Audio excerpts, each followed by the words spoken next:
नमस्कार दोस्तों, आपका स्वागत है हमारी क्लासेस में। दोस्तों, कुछ टाइम पहले हमने डेली करंट अफेयर्स की क्लासेस लगाना स्टार्ट किया था, पर कुछ टेक्निकल इश्यूज़ के चलते हम वो कंटिन्यू नहीं रख पाए। पर अब इस वीक से हमारा पूरा फोकस रहेगा कि हम अपनी डेली करंट अफेयर्स की जो हमारी सीरीज़ चल रही है उसको कंटिन्यू रखें। तो आप जुड़े रहिए हमारे साथ और अपनी तैयारी को और अच्छे से इम्प्रूव करिए हमारे साथ। तो अब हम स्टार्ट करते हैं हमारा डेली करंट अफेयर्स। और हमारा जो पहला है वो है, जैसे आपको पता है कि अभी एशिया कप हुआ जिसमें इंडिया और हमारी पाकिस्तान जो थी फाइनल में उन्होंने मैच खेला। तो उसमें जो थी फाइनल में जो जीती वो जीती है हमारी टीम इंडिया। तो जो हमारी एशिया 2025 की जो चैम्पियन रही है वो रही है हमारी टीम इंडिया। तो आइए कुछ मैच के फैक्ट देखते हैं हम। मैन ऑफ द मैच किसको मिला फाइनल का? तिलक वर्मा, टीम इंडिया के। तो विनर कौन सी रही? हमारी team India.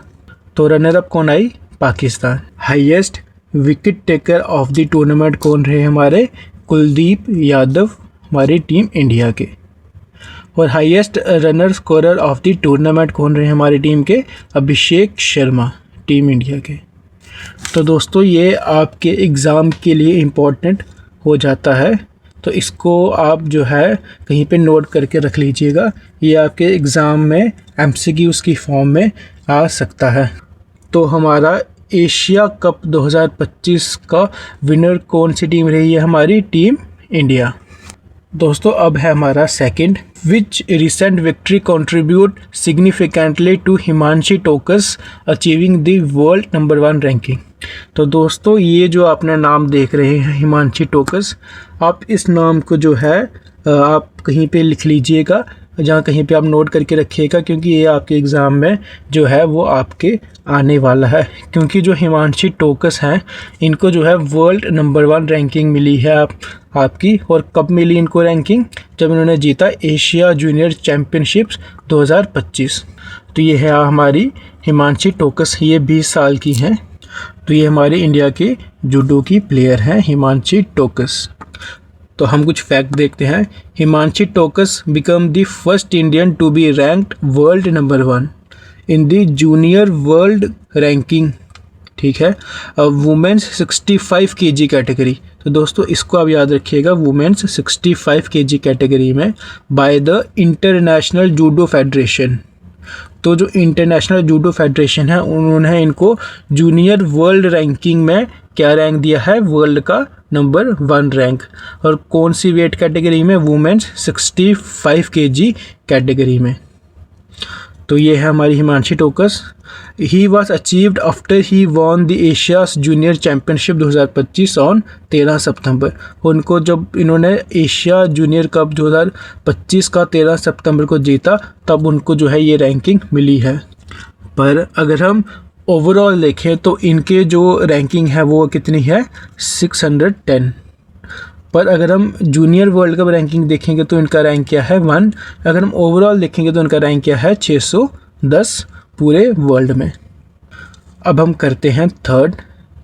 In addition to statehood, which other constitution safeguard is being demanded for the Ladakh.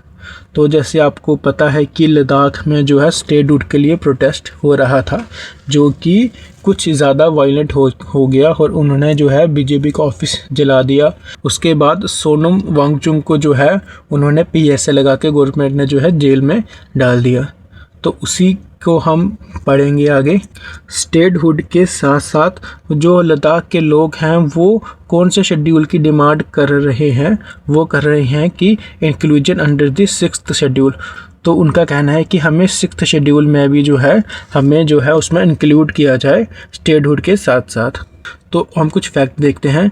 Protesters are demanding that Ladakh be included under the 6th schedule of the constitution, which would provide autonomous administrative divisions and protect the region's tribal rights and culture. तो वो 6th schedule की क्यों demand कर रहे हैं, क्योंकि अगर 6th schedule में जो इंक्लूड होंगे तो वो जो है वो ऑटोनोमस अपनी एडमिनिस्ट्रेशन चला सकते हैं और जो अपने जो रीजन के जो ट्राइबल राइट्स हैं और जो उनका कल्चर है उसको जो है वो प्रोटेक्ट कर सकते हैं। तो इसलिए उनकी डिमांड है कि हमें स्टेटहुड के साथ साथ हमें 6th शेड्यूल में भी इंक्लूड किया जाए। तो हम ये आपने नाम सुना होगा सोनम वांगचुक। तो इसके बारे में हम पढ़ते हैं कि सोनम वांगचुक कौन थे। Sonam Wangchuk is a renowned climate activist, engineer and innovator from Ladakh. तो आपने इनका बहुत नाम सुना होगा। इनके लाइफ के रिलेटेड एक मूवी भी बनी थी बॉलीवुड की 3 इडियट, जिसमें आमिर खान ने जो है इनका जो कैरेक्टर था वो इनसे थोड़ा मिलता जुलता था। He has been a prominent face of the protest for statehood and environment protection. तो ये जो इनका जो फेस था सबसे टॉप पे था प्रोटेस्ट में। तो ये थे हमारे सोनम वांगचुक। और मैंने कुछ इंसिडेंट रखे हैं कि जो लद्दाख का प्रोटेस्ट था वो कैसे कैसे चला था। तो ये आपके एग्ज़ाम के लिए जानना ज़रूरी है। जितना अब तक प्रोग्रेस हुआ है मैं बस वही बताऊंगा आपको। तो हम इस इंसिडेंट को पूरा समझते हैं स्टेप टू स्टेप। ये हमारी लद्दाख हमारी स्टेट में इंक्लूड होता था, तो इसलिए ये कहीं ना कहीं जो है जो हमारे लिए समझना ज़रूरी हो जाता है। कल को हमारे एग्ज़ाम में MCQs की फॉर्म में इसके रिलेटेड कोई हमारा MCQs ना आ जाए, तो इसलिए आपको पूरा इंसिडेंट पता होना ज़रूरी है। तो 10 सितंबर को क्या हुआ था कि Wangchuk began an hunger strike in Leh to press the demands of the movement. तो जो वांगचुक थे वो हंगर स्ट्राइक पे बैठे 10 सितंबर को। 23 सितंबर को क्या हुआ कि 2 elderly hunger strikers with Wangchuk are hospitalized after their health deteriorate sparking wide spread youth protest. तो 2 एल्डरली जो हंगर स्ट्राइकर्स है वांगचुक के साथ, उनकी जो हेल्थ थी वो ज़्यादा ख़राब हो गई तो उनको हॉस्पिटलाइज करना पड़ा। उसके बाद 24 सितंबर को क्या हुआ कि ये peaceful shutdown organized by LAB turned violent in Leh with anger crowds clashing with the security forces. तो जो ये पीसफुल प्रोटेस्ट चल रहा था LAB जो ग्रुप था उसके द्वारा, ये जो था वो क्या हो गया, वायलेंट हो गया कहाँ पे, लेह में, जिसके चलते जो एंग्री क्राउड था उसका क्लैश हो गया किसके साथ, सिक्योरिटी फोर्सेस के साथ। तो जिसके चलते जो प्रोटेस्टर्स है उन्होंने क्या किया, set fire to the local office of the ruling BJP and the police vehicle. तो इसके चलते जो था जो प्रोटेस्टर्स है उन्होंने BJP का जो ऑफिस था वो जला दिया और जो पुलिस के व्हीकल्स है उनको जो था वो आग लगा दी। तो security forces restoring to firing tear gas and live ammunitions to disperse the crowd. तो इसके अगेंस्ट सिक्योरिटी फोर्सेस को भी जो थे टीयर गैस को जो था वो फायर करना पड़ा और एम्यूनिशंस को जो था वो उनको चलाना पड़ा। तो इसके चलते क्या हुआ कि जो 4 लोग थे वो किल हो गए और 90 से ज़्यादा लोग जो थे वो इंजर्ड हो गए, जिसमें हम पुलिस के लोगों को भी गिन सकते हैं। और उसकी उसी इवनिंग को क्या हुआ कि वांगचुक जो थे उन्होंने अपनी 15 दिन की जो हंगर स्ट्राइक थी उससे उन्होंने क्या कर दिया, उसको ख़त्म कर दिया। और जो गवर्नमेंट द्वारा क्लेम किया जा रहा था कि जो यार सारा इंसिडेंट था वो जो वांगचुक जो था उन्होंने भड़काया था, पर उन्होंने इस क्लेम को डिनाई किया गवर्नमेंट के द्वारा और उन्होंने कहा कि जो गवर्नमेंट थी उन्होंने ही खुद ही वायलेंस को क्या किया था, भड़काया था। तो इसी वायलेंट प्रोटेस्ट के चलते जो हमारे यूनियन होम मिनिस्टर थे उन्होंने सोनम वांगचुक का जो ऑर्गेनाइजेशन थी हमारी, उसका जो FCRA का लाइसेंस था वो उन्होंने क्या कर दिया, कैंसिल कर दिया। अब इसके बाद लद्दाख पुलिस ने सोनम वांगचुक को अरेस्ट कर लिया किसके अंडर, NSA एक्ट के अंडर। तो उसके बाद जो है कर्फ्यू लगा दिया गया पूरे लेह में with the heavy security deployed to maintain order. उसके बाद हमारा इंटरनेट फैसिलिटीज़ जो थी लद्दाख की वो उन्होंने जो थी क्या कर दी, उन्होंने उसको सस्पेंड कर दिया। अब इसके आगे आपने देखा होगा कि पुलिस ने जो था कुछ वेरिफिकेशन किया और उनका कुछ लिंक निकाला कि जो सोनम वांगचुक थे ये जो प्रोटेस्ट कर रहे थे ये पाकिस्तान जो टेररिस्ट थे उनके द्वारा फंडेड किया जा रहा था। अब सो ऑन। तो उसके बाद जैसे ही कुछ होता जाएगा तो हम आपको अपडेट करते जाएंगे। तो यहाँ तक जो हमारी लद्दाख प्रोटेस्ट की न्यूज़ थी वो हमने आपके सामने रखी। अब हम करते हैं 4th। What nickname was commonly used for the MiG-21 due to its high crash rate in its later year of service? MiG-21 जो था इसको जो है हमारी इंडियन एयरफोर्स ने इसको फेयरवेल दी है। तो इसको जो निकनेम दिया गया था किसकी वजह से? Due to high crash rate. जो इसका क्रैश रेट था वो काफ़ी ज़्यादा हाई था, जिसकी वजह से इसको एक निक नेम दिया गया था। वो क्या था? वो था हमारा फ्लाइंग कॉफिन। तो हम कुछ फैक्ट देखते हैं।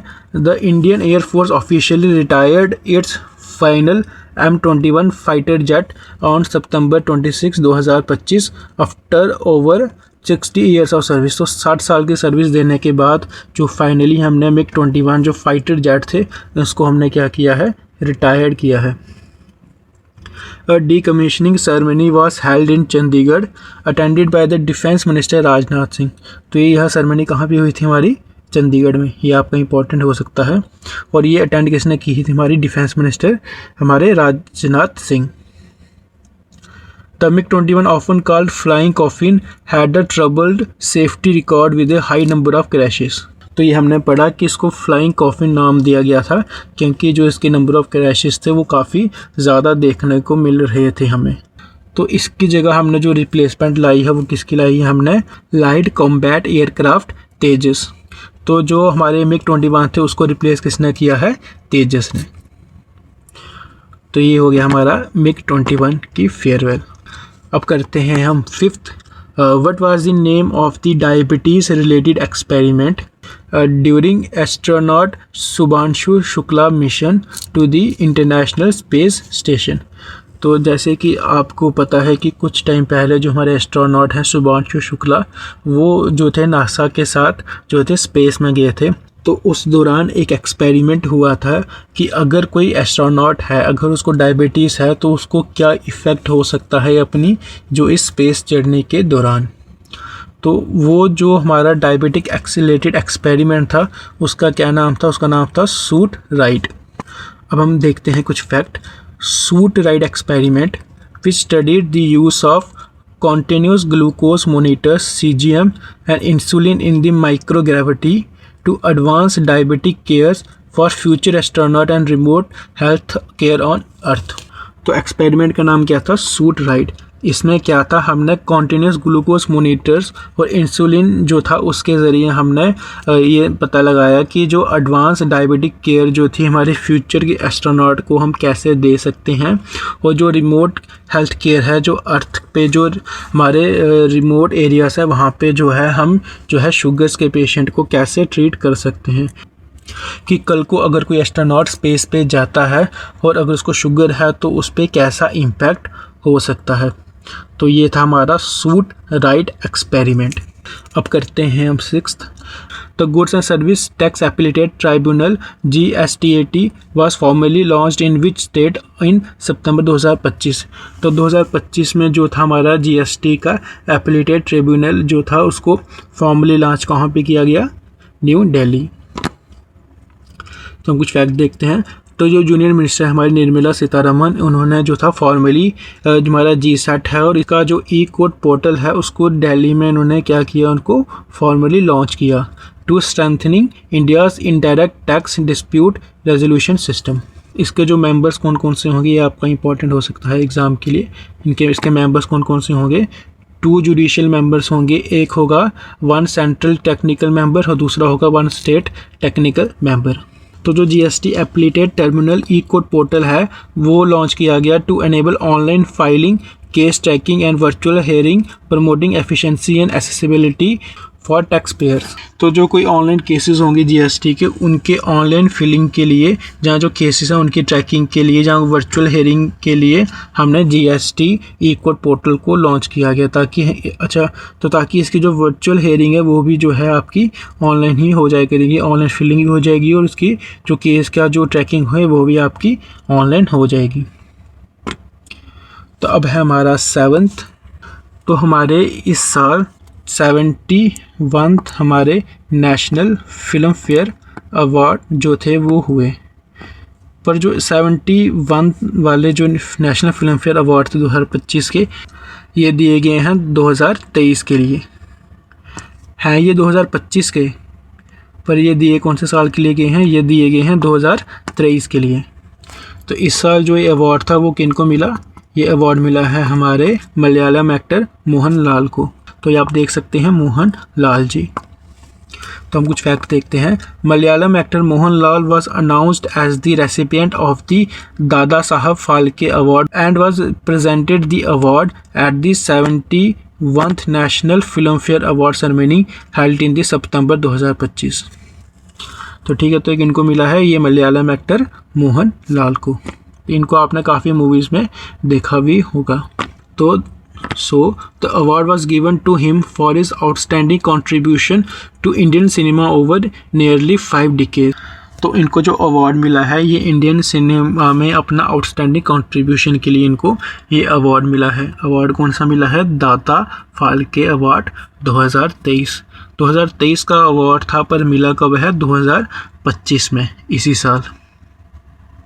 और ये जो दादा साहब फाल्के अवार्ड था ये मिलता कहाँ पे है? ये मिलता है नेशनल फ़िल्म फेस्टिवल में। और जो ये नेशनल फ़िल्म फेस्टिवल है ये कौन सा हुआ इस साल? वो हुआ हमारा 71th। तो ये आपके सारे फैक्ट जो हैं ये आपको याद रखना ज़रूरी है। पहला national film fair award 71th वाला था, इसके अंडर मिलते हैं हमें दादा साहब फाल्के अवार्ड, जो कि इनको मिला है मोहन लाल जी को। अब हम कुछ देखते हैं कि दादा साहब फाल्के अवार्ड जो है इसका क्या इम्पोर्टेंस है। अब दादा साहब Phalke award it is considered the most prestigious award in the Indian cinema. The award was established to commemorate Dhundiraj Govind Phalke, often called the father of Indian cinema. तो जो दादा साहब फाल्के अवार्ड है ये जो है एक तरह का जो है ट्रिब्यूट है किनके लिए? जो धुंधीराज गोविंद फाल्के था उनके लिए, जिनको हम फादर ऑफ इंडियन सिनेमा कहते हैं। तो फादर ऑफ इंडियन सिनेमा कौन होंगे? धुंधीराज गोविंद फाल्के। तो इनको हम फादर क्यों कहते हैं? क्योंकि इन्होंने जो पहली हिंदुस्तान की पहली फुल लेंथ फीचर फिल्म बनाई थी, कौन सी? राजा हरिश्चंद्र। आपने इनका नाम सुना होगा हिस्ट्री में, राजा हरिश्चंद्र की। कब बनाई थी इन्होंने? 1913 में। तो हमारा देश आज़ाद कब हुआ था? 1947 में। तो उन्होंने उससे भी पहले जो थी मूवी बनाई थी, फुल लेंथ फीचर्ड फिल्म बनाई थी। फिल्म का नाम क्या था? राजा हरिश्चंद्र। इसलिए इनको हम फादर ऑफ इंडियन सिनेमा कहते हैं। और इन्हीं के नाम से हम जो है 1 या 2 साल में हम जो है एक अवार्ड को देते हैं। The award was instituted by the government of India in 1969। तो हमने अवार्ड देना कब स्टार्ट किया था? ये वाला 1969। The birth century year of the Dada Saheb Phalke. ठीक है, अब हम इसका प्राइज़ देखते हैं कि क्या क्या मिलता है इस अवार्ड में। इस अवार्ड में जो है आपको स्वर्ण कमल मिलता है, मेडेलियन, एक स्वर्ण कमल का एक मेडल मिलता है आपको। रेसिपिएंट रिसीव्ड ए गोल्डन लोटस मेडेलियन। ठीक है, आपको एक गोल्डन लोटस का मेडल मिलता है, एक आपको शॉल मिलेगा और आपको कैश प्राइस मिलेगा कितना? 10 लाख का। और जो हमारा ये दादा साहब फाल्के अवार्ड था जो इस साल मोहन लाल जी को मिला, तो सबसे पहले किनको मिला था? सबसे पहले मिला था देविका रानी को। कौन सी ईयर में? 1969 में। क्योंकि 1969 में ये अवार्ड जो थे वो स्टार्ट हुए थे हमारे देने के लिए। तो पहला रेसिपिएंट कौन था? देविका रानी। और 2025 का रेसिपिएंट कौन है? मोहन लाल। तो आप ये सारे फैक्ट जो है ये आप इनको याद रखिएगा, एग्ज़ाम के लिए काफ़ी ज़्यादा इम्पोर्टेंट हो सकते हैं। अब इसी में ही जो था हमारा बेस्ट एक्टर का अवार्ड भी मिला था। तो इस साल बेस्ट एक्टर का अवार्ड किसको मिला है? ये एक्चुअली में 2 एक्टर्स को मिला है जिन्होंने इस अवार्ड को शेयर किया है।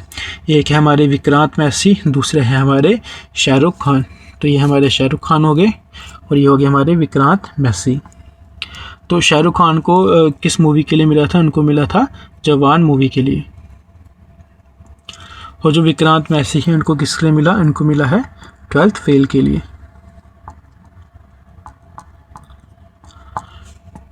तो ये था हमारा best actor award. National film award में ही आपको ये मिलेगा बेस्ट एक्टर अवार्ड। अब सेम ही जो हमारी बेस्ट एक्ट्रेस का अवार्ड किनको मिला है? ये मिला है रानी मुखर्जी को। ये हमारी रानी मुखर्जी। और इनको कौन सी मूवी के लिए मिला है? उस मूवी का नाम क्या था? Mistress Chatterjee versus Norway. तो बेस्ट एक्ट्रेस का अवार्ड किसको मिला है? रानी मुखर्जी को।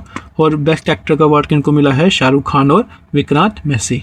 अब हम जो 71वां नेशनल फिल्म फेस्टिवल जो था, इसके जो बाकी अवार्ड्स जितने भी मिले हैं वो हम इनको देखते हैं। तो सबसे पहले ये अवार्ड कब हुआ था? 23 सितंबर को हुआ था। तो ये किसके लिए दिया गया था? 2023 के सिनेमैटिक ईयर के लिए। तो बेस्ट फीचर फिल्म का अवार्ड किसको मिला है? 12th फेल को। बेस्ट डायरेक्टर का अवार्ड किनको मिला है? सुदीपो सेन का। किसके लिए? केरला स्टोरी के लिए। बेस्ट एक्टर का अवार्ड किनको मिला है? शाहरुख खान को जवान के लिए और विक्रांत मैसी को 12th फेल के लिए। बेस्ट एक्ट्रेस का अवार्ड किसको मिला? रानी मुखर्जी को। मूवी का नाम क्या था? Mister Chatterjee versus Norway. और जो दादा साहब फाल्के अवार्ड किनको मिला है? मोहनलाल जी को। और best popular movie providing wholesome entertainment, Rocky और रानी की प्रेम कहानी। अब बेस्ट नॉन फीचरिंग फिल्म का अवार्ड किसको मिला है? फ्लावरिंग मैन हिंदी में। बेस्ट हिंदी फिल्म का अवार्ड किसको मिला है? कटहल जैकफ्रूट मिस्ट्री। अब हम करते हैं हमारा last. What was the reason for this Surya Kumar Yadav being find by the ICC during the 2025 Asia cup. तो जो 2025 एशिया कप हुआ है जिसमें जो थी इंडिया जीती है, उसके जो पहले जो मैच हुए थे इंडिया वर्सेस पाकिस्तान के, उसमें जो था आपको थोड़ी बहुत कंट्रोवर्सी चली थी कि जो पहले सूर्य कुमार यादव थे उन्होंने पहलगाम के जो इंसिडेंट हुआ था उसके लिए जो अपनी जो विन थी उसको ट्रिब्यूट किया था। बाद में अगले मैच में पाकिस्तान के कुछ प्लेयरों ने जो थे वो कुछ अनयूजुअल चीज़ें करी थी, तो उसके चलते क्या हुआ था कि फाइन डाला गया दोनों टीम्स पे। तो सबसे पहले ICC ने सूर्य कुमार यादव को जो फाइन डाला था उसका रीज़न क्या था? Making comments deemed political after a match. तो इस पूरे इंसिडेंट को जो था मैंने आपके लिए लिखा है, इसको तो हम समझते हैं पहले। तो एक मैच हुआ हमारा 14 सितंबर को इंडिया पाकिस्तान का। तो उसमें क्या हुआ कि सूर्य कुमार यादव थे, इन्होंने इंडिया की विक्ट्री को जो था ट्रिब्यूट किया। किसके लिए? जो पहलगाम में जो टेरर अटैक हुआ था उनके विक्टिम्स के लिए। उसके बाद क्या हुआ कि जो पाकिस्तान क्रिकेट बोर्ड था उसने कंप्लेंट फाइल की ICC में कि जो सूर्य कुमार यादव है उन्होंने ICC का जो कोड ऑफ कंडक्ट है उसका जो क्या है उसका उल्लंघन किया है, उसको वायलेट किया है। तो ICC के जो रेफरी थे रिची हार्टसन जो था, उन्होंने यादव को गिल्टी पाया और उन्होंने क्या किया, इसके साथ उन्होंने यादव को 30% जो था उसको मैच फीस जो थी उसमें उसको फाइन लगा। तो इसके अगेंस्ट जो हमारी BCCI थी उन्होंने जो था इस जो फैसला था ICC का उसको डिसएग्री किया और उन्होंने कहा कि इसको जो है जहाँ तो उसको वापस ले लिया जाए या तो जो पेनल्टी है वो उसकी कम करी जाए। तो ये हमारा मैच था 14 सितंबर का। उसके बाद फिर से हमारा मैच हुआ 21 सितंबर को इंडिया वर्सेस पाकिस्तान का। तो इस मैच में क्या हुआ कि जो रऊफ थे वो फील्डिंग कर रहे थे बाउंड्री के पास में, तो उन्होंने रिस्पॉन्ड किया। जो इंडियन के जो क्राउड थे जो चैंट कर रही थी कोहली कोहली, उन्होंने उसके खिलाफ जो थे उल्टे सीधे जो थे गेस्चर को जो उन्होंने किया, जैसे कि प्लेन क्रैश टाइप के।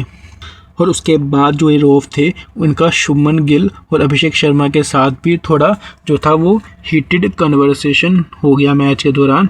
उसके बाद जो थे he was also found guilty of abusing Sanju Samson after his dismissal.